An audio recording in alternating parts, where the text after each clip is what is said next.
All right, for our final installment on our basic preventative maintenance, we're going to be talking about simple jobs that you can do under the hood. In every car, normally there's a latch somewhere underneath the driver. And this one's right here. Pull it, lifts up the hood. Check your owner's manual to figure out where yours is, or just look around the interior of your car. Then you're gonna need to lift it. Find a little tab somewhere under here, just kind of feel around. This one's right here. Lift that up. And with a lot of cars, you have to grab this little thing right here, this little bar, goes into a hole, normally denoted by an arrow. And there you go, there's your hood propped open. So what do we need to do under the hood? So the first thing that we're gonna do is learn how to check the oil in a car. So again, every car's a little different, but typically the dipstick will be clearly marked. In this case, you can see this yellow dipstick says engine oil on it. Now, a couple of things. First of all, if your engine's been running, it may be warm under here. So you want to make sure that you keep your hands away from any metal or anything else that feels warm. I recommend doing this before you drive your car for the day, so you don't have to worry about burning yourself. But if for some reason you find yourself having to check the oil after you've been driving, you just need to be careful. So in order to get an accurate read on the dipstick, you need to pull it out once completely and wipe it clean with a rag. And then I want to take a look at that before you stick it back in, Zach. All right. Bring it up to the camera. And you're going to see that at the end of your dipstick are a series of markings. Right there by my thumb, right there. And you'll see here that there's this line, so if I can get closer. There's a line here with some checked area and then a line at the top. This is low, this is full. If the oil reads anywhere in between, that means you're in the safe range. But you need to pull it out, clean it off, and then you're gonna stick it in a second time all the way in.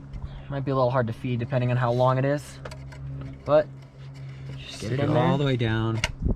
Then you're gonna pull it out. You're not gonna wipe it clean this time. You're gonna pull it out and you're gonna take a look at it. And you can see in this case, this gold, you can see the oil all the way right up to the top of the safe mark.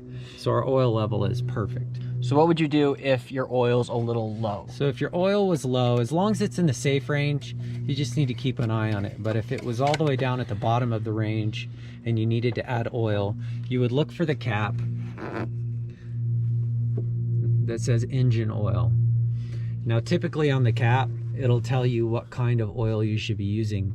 In this case, this vehicle uses 5W20, but you can even see they put a picture of the owner's manual on here. So if you have any questions, you'd look in your owner's manual. Yeah. There we go. There you go. So you give it a half a turn and pull it up. Now this oil filling tube is pretty far down in the engine bay.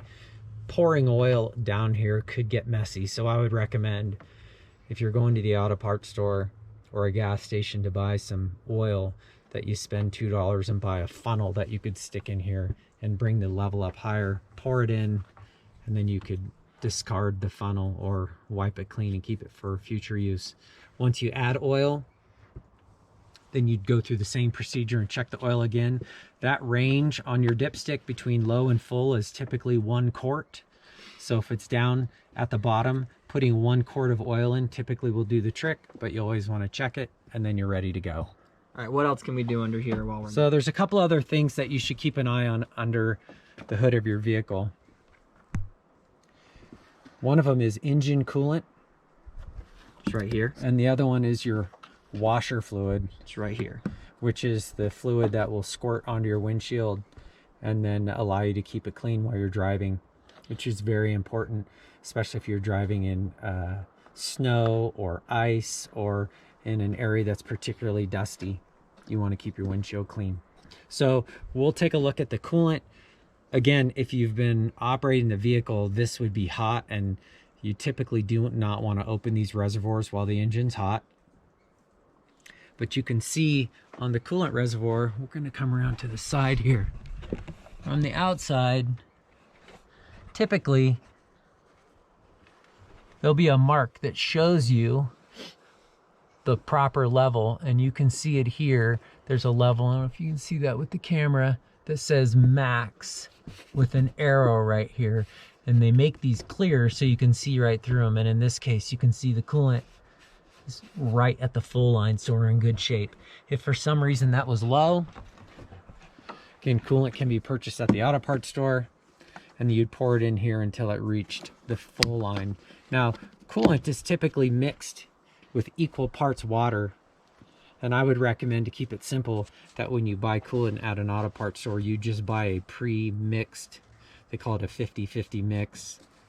That way you don't have to worry about adding water to the system. The second one is your windshield washer fluid. It's the same thing. On the back side, you would see the fill line, and if you need to add the coolant, you just pour it right in. I recommend that you never put water in here because it will freeze, especially if you live in a cold area. It also won't clean your windshield as well.